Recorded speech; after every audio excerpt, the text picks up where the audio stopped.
ene mami aban NDC ne oho ne party ena ewu oman we ne say ni ntino akwa ba say ono nso so 10-year jailer sentence court no de man no high court de man no and the court of appeal say a wasted can say resources say court no betina so be canin 78 counts ni nyina onko fie sika no obatampafo sika ye kodi ni nyina maame ni nko di maame no say yes yegna acquittal and discharge ne de prof so decision ne de ba dia ene de na chese woni obi ani ase woni obi ani ase mo bibie mu woni obi ani ase mo bibie mu it say no na wo hwe 3-member panel na court of appeal be share omudin Justice Emmanuel Ankama on the preside here Justice Samuel Obeng Diewu and Justice Emmanuel Senior Amedahi. Yes, we money ekuku damu omotina asem ne so wo money PM fo a omotina asem ne so na me hwe Emmanuel na anam se ampa nyame ne ho ampa because hwe se the decision na bana onyame ne maame ne na wo sisi a chese edi asumdue sonko abre no na emum amagana no ekwan a NDC for the amagana efa so no asefem ekwan a ban we de oman Ghana efa so no asefem ekwan a owura mahama ban yi amagana omu evrepi amagana ehye na ne ya no ano odin papa say 93 million cedi down the drain just like that sikanu nyina ekọ so are we saying say ayampa say time wa ma me ne kwaji sikano every say microfinance ne ho no say sikano anko account biam na momo yi cash omo withdraw cash ene de ma me no ti say sikano hini ne kosi ye asam we de etwa so ntwa yo mom ye nhwe wo ye o Senkpon court no de be na court say omo akwete na discharge no na emumu no say fine bi kra attached to her in at least make say Ghana sika bi akwa ye no yensa ka sika no kakra but here we are sika ni nyina court of appeal say oh ma me no fa ne hu nkodi ni nyina kan sesem ma me nya ne ho tam ebe sponsor NDC party tam ewo krom ha all because court to say on fan hu konkodi na emom sika sem ne de bibia no yenka ho asem bio a ye gya ne nyina de manyankopon wo krom ha ye gya de manyame na kwan ya NDC for de Ghana for bi nam so yimu a ekoso in a legal you can say justice system asefem highly pathetic court of the nebodwe ye nyanche de onko ene wasemba etimi hwedin NDC ne eno ane say attorney general file nolly prosecute kona kodidi ye jao aben yi ba ye ono an nkrofo osusu so mo ye ne party made wajai wo mo dodo na wajai wo mo ene ambodi NDC for okromo a ushia NDC ni bia chesa wotia ne kra wontie adan a court no gina yachi sa suban wei eye suban a emwa eye suban a in fact prevent even investors from investing in our economy say hey why lies the justice say me be investment kra na say aban yi the selective application of law na ye adwuma dia ene say ne baby a me free ba no me sika kam kra ye mfa mame enti aban no wonhwe niema yi o wonhwe niema yi mesre attorney general say ye nyina ya gye atomu say sedina tamaklu ya maame no onko fie sika fa ne nsem ene afoforo bi conspiracy to steal na mo sa charge ne say e stealing na ni nyina ye kan sem ni nyina wie ye ne court of appeal say ye free maame no say ye sikasem na ye kan dia ene obi also koye adwuma bia yesu say onya sika free mu no ene say nipa no so ye free na justice for all if not to dia ene mesre NDC for any moral right bia say henceforth omo be chastise MPP ni bi anase people perceived to be opposition members say omo di nsemone because what is good for goose is equally good for the gander. Now say koba say ya na ye be kono dia ene where is law of equity? He who calls for equity must come with clean hands. And someone this for can ye anti-corruption ye ba ye be yesi sika bia ekodi di nkrofobia na omo wo NDC aban dada ni mu afa o masa aba no enne me ne wo ka say Attorney General Jani to me so and also a member but a minister for justice entino and Attorney General enti wo ye cabinet minister cabinet ehia cabinet adwene ho say obi oye NDC ni bia ye hwe na ye na sem no ye mfa nche no ye de asema manyame wo kromu ha ye de asema manyame na ye nyina ye wo kromu ha so because ana ye wo man mu ha ekwan amafa so a mo eye justice for say no mo man ye hwe ne ma ye wo mo man hwe ne ma ye elsewhere e hyebufuo da ko ebe me nipa ni bi aka say aden enough is enough intention edoso ekwan amafa so a mudin yi mu ena ebu man no edoso aban yi din semoni bebre okokan ya na omatikokum ache say ena yebeti na kromu ha dia na say ena aban yi ba be ye pa dia then we have a long way to go. So to the best of my knowledge henceforth Samu kasa bebre na we disca na NDC for no munyaka munni Samu right in bio munyaka because a court of appeal decision by me who no comments suddenly more shifting goalposts afa mu defend this and Attorney General Dadano did shoddy job. But the question is, new Attorney General so by or detectives say claims, including records, incomplete, and also so no. What do you have to say?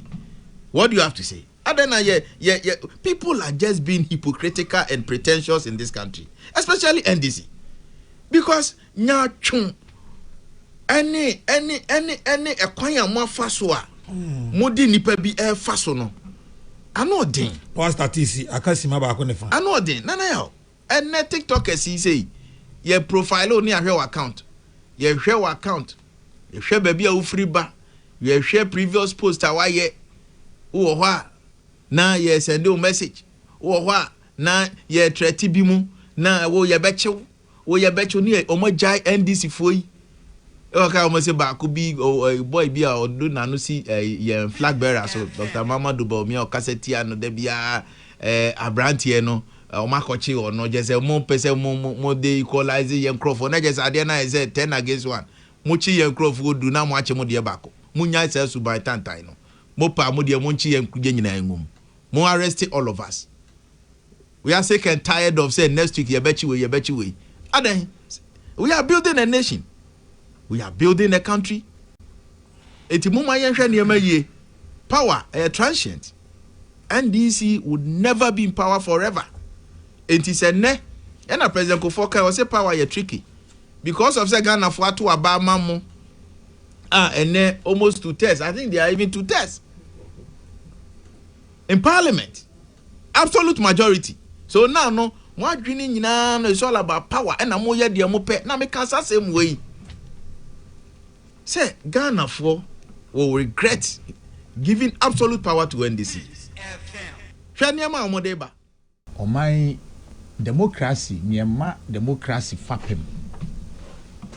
Ejina ye, eyesi ye jim ready. Near them juma rule of law. A francomoa and on some good a ponsuniano, a canobi. And Pempi no near men say, I say. So you shut that no. Asamba ni aye na see play on the keyboards of people, just emotional blackmail. But Mr. Susan, see, I better for you to say, ya, Titru Niso Yanko Poya Domna, ya cracks of 40 in Rafo Kakra, near Barber Church in Semuama, Menana, me, Nanabia more watch him takras, but Tiasie. Now, who say, and ya couldn't. Ya na ya dino krama ye ho sa ya chi we ye nya no no ifri he e bada ben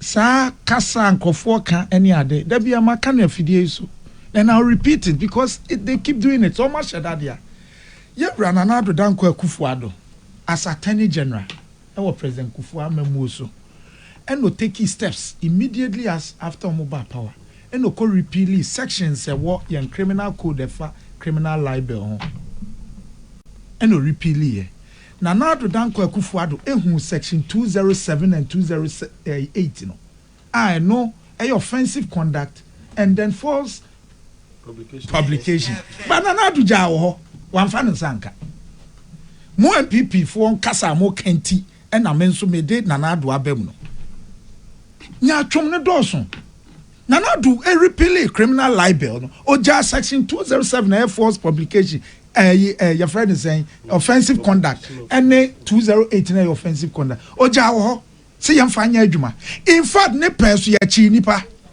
ye jeli nipa Ohiniba Buama was jailed for speaking wan kuku nipa wan twesekan.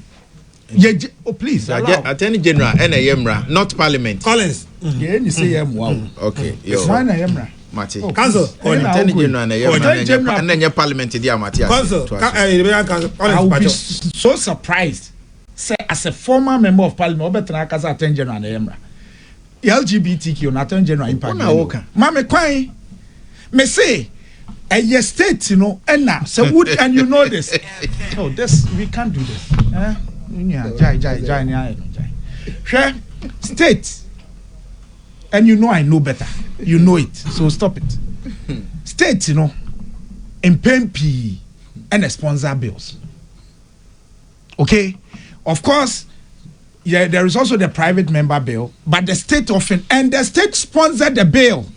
And then another Danko Akufo-Addo as Attorney General. Echo repeal criminal libel. 207 and 208. But once sano. Ne breso de adwuma chinkrofo kroma. Nsentrofo ka ho. Ye chi nipa gum ejelibi. The record is that Ohiniba Buama was jailed. Then this year press conference. And then hypocrisy Ghana emodia. Aden. Because ya chi MPP ni. Ohiniba Buama ye chi no what is NDC ni be a press conference. Ye jelly ni kroma. What is obi ye demonstration? And then ya atwom no. All because there's obi MPP ni o ye bone dia and dia yen chira den. And then ye hu se samra na enye. Se nya ye ni ayenka, but it's not as if say na obi use. Because in any case, me imagine me nka da se na do Danko Akufo na me achi Ohiniba Buama. Ohiniba Buama den no ye. Asem okokan ni say onu ni onim ni say Supreme Court for be ma judgment a omkotie fi Akufo-Addo ho. Na asem okan ni wan twituo wan tweseka ye jeli ni kroma. E den nya atwom no. Sa bre na moyi. Iti enya yen kwosesa mra no. Ni enia ye hu se we are starting afresh. But mo bi me megina me ka say ababa wa yi sem okan impugning criminality on the president. Yes atemdidie keke. Criminality, me person me can say ni bi wa on the president and we sit here munjano if it have na muhui me eni nkomo see hwe enne and again it's linked to in some night dedwan. I'm so surprised that some people only understand criminal justice and as a justice to mean say omunkrofo e free debia and I say obi kokota at all costs as ye jail no according to your perspective. Bitien komono and with the greatest respect everyone. Judges me and son asem so John Dramani Mahama on kan ho. Me am tia me NDC ni men kan ho. Judges ne mu mienu na na do Danko Akufo-Addo na appoint him court of appeal. Okay. Say if this is near more cardia na say momo brace no judges na mu influence your mana. Why are we doing this to this country? if this is the benchmark, I'm say judge di asem wo ekire say your president na aye dia and your bra mu jelly said dinam no mutumu ko hu high court judge na prof what in American say let's stop this, let us stop this. So if mo person mu chese judge bi ama decision your president na asuma judge no so nkoye dia and ya na mo nso ko wura high court judge no mu and o jelly maame no. Sir Judge, High Court Judge, under your tenure, and man judgment free there. And then a court of appeal, 3 wise men. And you at the end, you say, President, I. And then you no. Me, lawyer. I don't want to go into them, even though I have my, as a lawyer, a trained lawyer, maybe, as I'm a MP, now me whine dining or court. Me name and my personal opinion on the matter. And I have all the decisions. High Court, yeah. Court of appeal, yeah. The your friends saying submissions made by the learned attorney general or the opposite and then you can say maame no so lawyer stroke making kind in ya but then you mean advocate maame no menya lawyer nti menya na me ba be chechim but to drag a binary also at the back and seminum as a spokesperson for the government I would dispel it in a day and then you atwum no hwe and then they see maame yɛde nsɛm to no so ɛna saa sɛ yɛde nsɛm ato kan ofiri ata so wuntumi so saa na start me investigate you maame ne wa ha ɛna yes yeah charge sheet against her yɛde call court ni nia no wa ha yɛdi na asɛm a no court da bia kosi sɛ ɔsrɛ court sɛ the home fa no person otu kwan wenwane get it ɔsrɛ court ɛna court granting these are facts the order is there ɛna ɔkɔɔ okoye no wa ma anti court tu assembly shada no mo ntene nka no no ombisa ne lawyer ntimi nka asem papa bia ye mra mu nso no because you are put on notice we are aware see ye di wasem it is until nka hu ne ye ode a na attorney general at the time activate your friend is saying the provisions of trial in absentia and the court admitted it and a trial in absentia the course. Let me also state and for those omwa nipa bi atwa trachire o ma se na ne lawyer wo of course but let me state to be on him criminal procedure na ye bia se o lawyer wo ho a o lawyer no ni o ye ne so cross examine state no witnesses no ebresu a se wo ka wasem anya o lawyer ne be ka kire it is all criminal trial bia ye bisa attorney general no state no dey prosecute the case into ordinary na dance for beba or the Adam for bar, omu jinada kem come masem the the witness statement na so omu wia o lawyer for be cross examine se ye wie bibia ke judge no e wo asede so be prove say and obe ka say o wo asema no yi anase oni asema no yi it is all asema no yi a na se ya catch us baby opinion defense eti maame na preso ye say ye so wo asema no yi no opinion defense no ni ho no abeka na asem. But court no was satisfied say ebra ye ma wo se cobra no wa ma nti yetimi di wasem ene ye di NDC anye press conference NDC anye let's get the facts right NDC anye go release state one anye demonstration because emra na say ye na adwuma kosi so obo ye trial in absentia ma me ni ho ne di asem ni wie jeli no NDC anye de bia because President Mahama Gidi say osomo a eso obu akonta obi ankasa okroma on chairman NDC ni ba ko oyi press conference and ye jeli maame no and ye etie baby and omo take steps for years no omo jeli no as at May 2024 and maame ne lawyers President Akufo-Addo so ti akonya so and maame ne lawyers file notice of appeal no and maame ma tie frontier assess and President Mahama ba ye and maame ni take advantage and I will explain to you ni enti chair and throw no do so do Mammy filed notice of appeal in May 2024.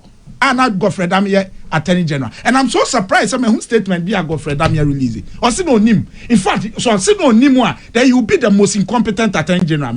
Because a lot of things happened. Or finally, the state also filed a document. What kind judgment? And read the judgment. What kind judgment now? Court of Appeal for STT, I was paragraph 35. Let me read it to you. On bachelor on your course. Mammy can be a mechanical. Unim ye, mammy file notice of appeal. No, and a state, opposite car say, or your fugitive, or nigga, you're heading for you, into only right to file appeal. They had to go through this. The court had to hear the matter. not determined say indeed esa otimi ya appeal. So that is what delayed the thing, because there was even a preliminary issue of whether Mamini betimi appeal or not to me. So read 35. Me, I knew about it, but Court of Appeal also even mentioned it, and they dealt with it in the 94 and 97 PJ. Also, the respondent's preliminary legal objection, respondent the estate, or Court of Appeal is dealing with it. My lords, I previously mentioned the respondents raised and contended a preliminary legal objection in its written address. Address and some state won't say Imam no need rights so be appealing because of a fugitive of justice. And this is what the Court of Appeal said about that matter. The respondent asserted that the appellant was a fugitive from justice who had absconded from the jurisdiction of this court and consequently was not entitled to invoke the appellate jurisdiction of this court to challenge a conviction and sentence. It's not law. But I know the all kind of it. But this means said there was an earlier contention. Some crony rights obey appeal, and the Attorney General is saying you him. What? Was you him? So let's stop. Nyaya me and some bebre wom me bebre, because if you tell me and the Court of Appeal dealt with it, say okay, so be a cause financial loss to the state. Ekowie bread dipandi sikadiako. Now minor risk. This woman never was the one that paid the money. Maame no no 2 years no. So sign contract na nanado dan kwakufu ado aban and a 2 years no. So the Court of Appeal is saying that the ingredients in proving say obia mo minor risk no and we pay yo. This is what the Court of Appeal is saying. Omunim chen yan ti he ni awomrem. Enti omo aka say no, the ingredients no enkowie say what sign agreement. Ekowie ni tua. Ni tua no so nya maame ni tua. So if there was anything wrong with it, whoever paid the money should not have paid. This is what the Court of Appeal is saying. But in the learned Attorney General currently inherited a assembly was serving notices on the Court of Appeal and Yadrin. It's your Beko Supreme Court. I hear so be a sentence. Really? In fact, as I speak to you, I file a notice to stay the execution of the judgment. Actually, say near court akasi enjoy maame nansa no. Attorney General said no on peneso. Na de no case or yes on can here. Court na akasa nke ntie baby. But Attorney General no so on peneso. Let us give him the benefit of the doubt. Indeed, yewra to forcing the trial e high court. Ebra court ne ka kire so or case to answer. Case to answer no owie ye no. Ono kwaya appeal say only case to answer only sa court na nya adwen. Okoye Court of Appeal ene yewra ato force ya adwen say he doesn't have a case to answer and nanado dan kwakufu and also John Dramani Mahama na Court of Appeal judges. Look, enra nansenya special prosecutor say me Attorney General view about special prosecutor Supreme Court and should be down. Do you know the number of cases Attorney General will well lose court? Because the judiciary no ultimate nkyerɛ on beka. But in this case me makase ade so key was ade we mu no said the woman was not heard but anya court in form so let me stress it. As a lawyer me gitum say anya court in form so but the fact that ni nia mu no maame no yentie na asem. Enti nia your kagu ni so nia te say na ken dey trust me and say bebre ka fa ken ho kyera so begina that can say anya ni nia na ebetin approve. Ebetu kura ba say ni nia anya no kre. But in the meantime there you can say you 100 count, 500 count. By depending your opportunity, no so can I say more. Now better na say, Mommy, it is on record say she was not heard. Near your kind our first why you say, and I'm surprised. Say ne, me ni abeka say 90 million. Then and no onyane. In fact, one of the cases I na make can say, Sikana kasa crown no of your contract in Jaho. Obi ne betu. How do you say Mommy Nadia?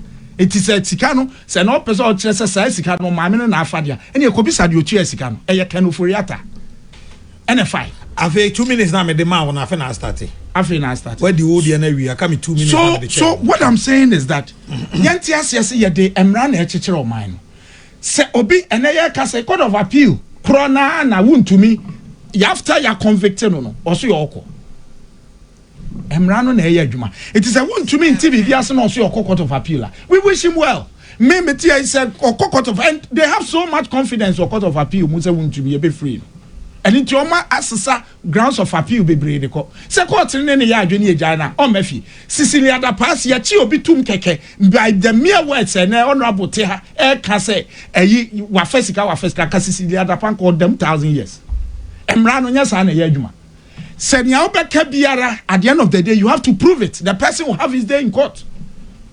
Say you can say Ghana at 50 ya take Chrome has say menkai eyi you rakwadwom pianim ne your friend is saying Tarzan and then Anthony Chroma but ya do any year they went on appeal and had it all struck down. Yes gesika good polity mu nieze Oman go free and will be a day emra no eto da bia just o bia wo temra na se a wo be hu se ne e operate e bi o ha se ne a wo hu ne ma na nya sa na tie etu wo be kwa wo de be kwa akodan court traffic court ne be hwem din o se no aha ankoye e ba sa your right no e yes be appeal which the attorney general is doing so appealing the Supreme Court no say ni on be kan ni a we all ni aya try baby but to say and I'm surprised no more can answer omo impugn abai but no more attack judges no because John Dramani Mahama sabi no nam ne baby ono enyo no di asem no etiop ni odi asem a wo kan asem ye hwɛ ni a wo ma warning no are you warning the justices of the Court of Appeal?